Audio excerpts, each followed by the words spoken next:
Assalamualaikum warahmatullahi wabarakatuh.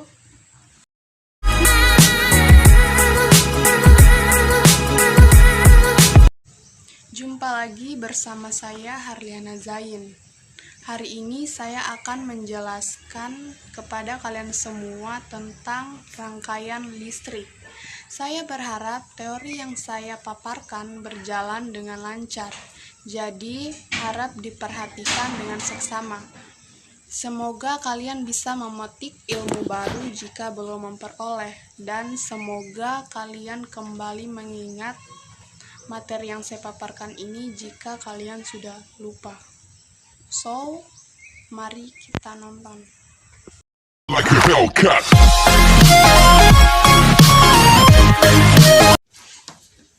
Oke, sebelum kita masuk ke dalam materi, saya punya beberapa besaran yang harus kalian ingat. Besaran yang pertama adalah untuk tegangan listrik.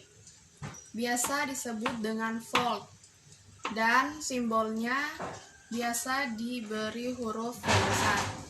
Dan besaran yang kedua adalah arus listrik, yang biasa disebut dengan ampere, dengan simbol huruf A besar.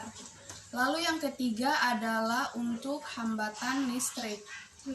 Ini biasa disebut dengan ohm, dan simbolnya adalah tapal kuda atau gambarnya seperti ini.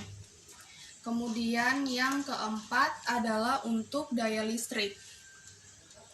Biasa disebut dengan watt, dan simbolnya adalah huruf W besar.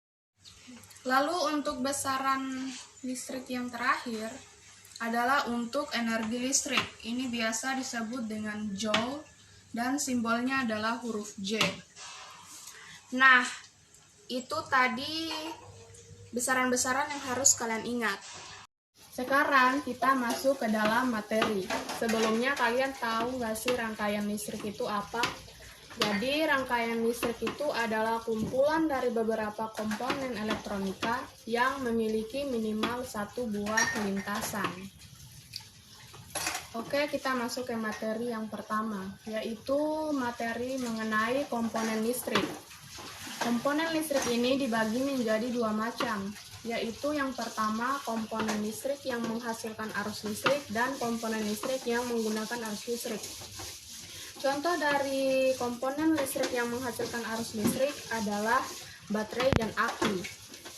Kemudian contoh komponen listrik yang menggunakan arus listrik adalah saklar dan lampu. Oke, sekarang kita masuk ke materi yang kedua.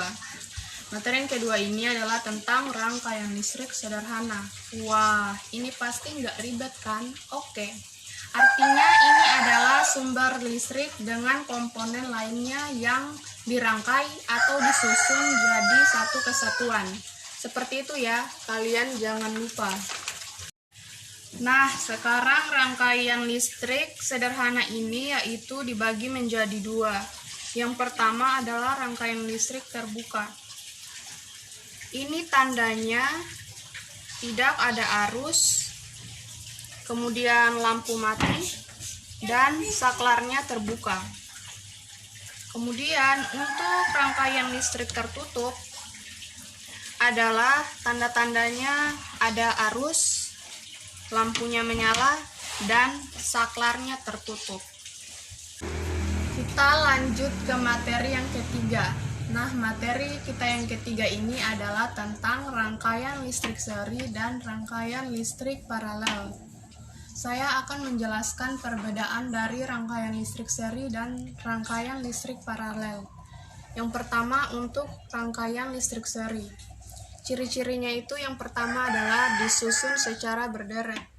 Kemudian ciri yang kedua adalah kabel tidak punya percabangan. Kemudian yang ketiga, arusnya yang mengalir pada tiap komponen itu sama. Kemudian yang keempat, hambatannya lebih besar. Ciri yang kelima, mengurangi biaya pemakaian kabel. Kemudian ciri yang terakhir adalah energi yang diserap semakin kecil. Jadi ini gambaran dari rangkaian listrik seri. Nah, itu tadi adalah ciri-ciri dari rangkaian listrik seri. Kita pindah ke rangkaian listrik paralel. Ciri-ciri rangkaian listrik paralel yang pertama adalah komponen listrik yang disusun itu secara bersusun atau berderet. Kemudian ciri yang kedua, arus yang mengalir berbeda-beda. Kemudian ciri yang ketiga, hambatannya lebih kecil. Dan ciri yang terakhir, kabel yang dibutuhkan lebih banyak. Jadi ini gambaran dari rangkaian listrik paralel. Bisa dilihat ini cara berderet atau bersusun. Itulah tadi materi yang ketiga tentang rangkaian listrik seri dan rangkaian listrik paralel. Sekarang yang terakhir, saya akan menampilkan cara membuat rangkaian listrik seri. Ada kardus, 2 buah baterai berukuran besar, 2 buah lampu dengan dudukannya, kabel 1,5 meter yang sudah dipotong, saklar, gunting, dan juga selati. Tempelkan baterai pada kardus, lalu kaitkan kabel pada dudukan lampu seperti ini.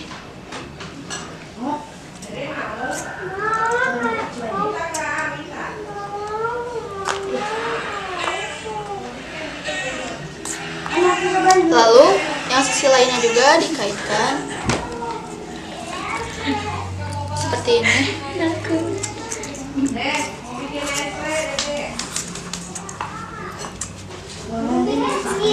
Subhanallah.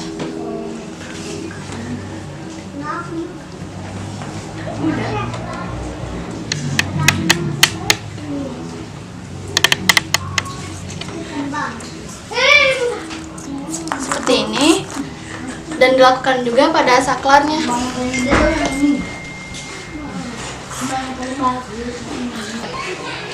Setelah itu, kaitkan kabel pada saklar dan tempelkan kabel yang mengarah dari saklar ke kutub positif baterai. Lalu tempelkan kabel yang mengalir ke lampu-lampu ke kutub negatif baterai. Setelah itu, mari kita coba hasilnya, guys.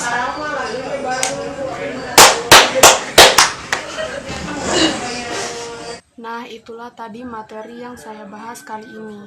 Sampai jumpa di video pembelajaran selanjutnya, dan jangan lupa bersenang-senanglah karena belajar itu menyenangkan.